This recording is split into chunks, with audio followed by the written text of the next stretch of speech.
نہیں غم بھی تو سلام پیش کرتے ہیں، وہ سلام تو نہیں ہے. نہیں غم بھی تو بالکل اس پر کمر بستہ ہے نا کہ یورپ کو خوش کرنے کے لیے ہر چیز کو بدل دیا جائے.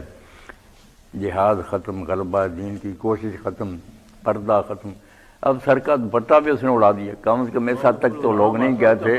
وہ ظالم یہ بھی کہنے لگا کہ یہ بھی رواج ہے کہ سر کا کوئی دوپٹہ. تمام فرقوں میں کوئی ایک عالم دین ایسا بتا دیں جو مطلب باقی تمام سے بہتر ہو، جو آپ کے نزدیک وہ بہتر. آپ کو عزم ہو جائے گا.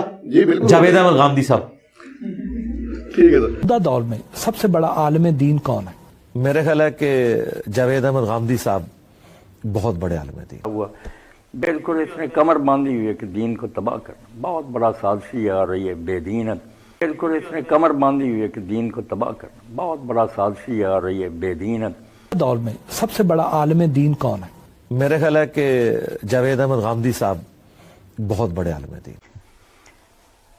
قرآن کے نام پر گمراہ کر رہا. اب قریشی صاحب ہر شخص اٹھتا کتاب و سنت، جو بھی اٹھتا نا نیا، بھائی چھوڑو بزرگوں کو، قرآن و سنت. بس قرآن و سنت ہے. قرآن و سنت کو جو آپ سمجھتے ہیں وہ ٹھیک ہے، یا جو پہلے لوگ جن میں اترا انہوں نے سمجھا وہ ٹھیک. بات تو فہم کی ہے کہ سمجھ کس کی مانی جائے گی. آپ نے 1400 سال کے سارے جو ان کو رد کر دیا. آپ کے بارے میں کیسے سمجھا جائے کہ آپ صحیح کہہ رہے ہیں؟ کوئی اٹھے گا وہ کہہ رہا ہے یہ بھی غلط کہتا ہے، یہ ترجمانی.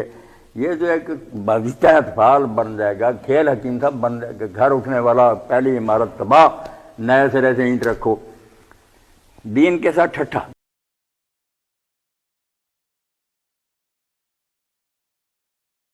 بالکل اس نے کمر باندھی ہوئی ہے کہ دین کو تباہ کرنا. بہت بڑا سازشی آ رہی ہے بے دینت.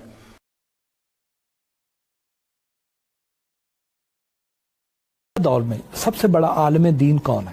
میرے خیال ہے کہ جاوید احمد غامدی صاحب بہت بڑے عالم دین.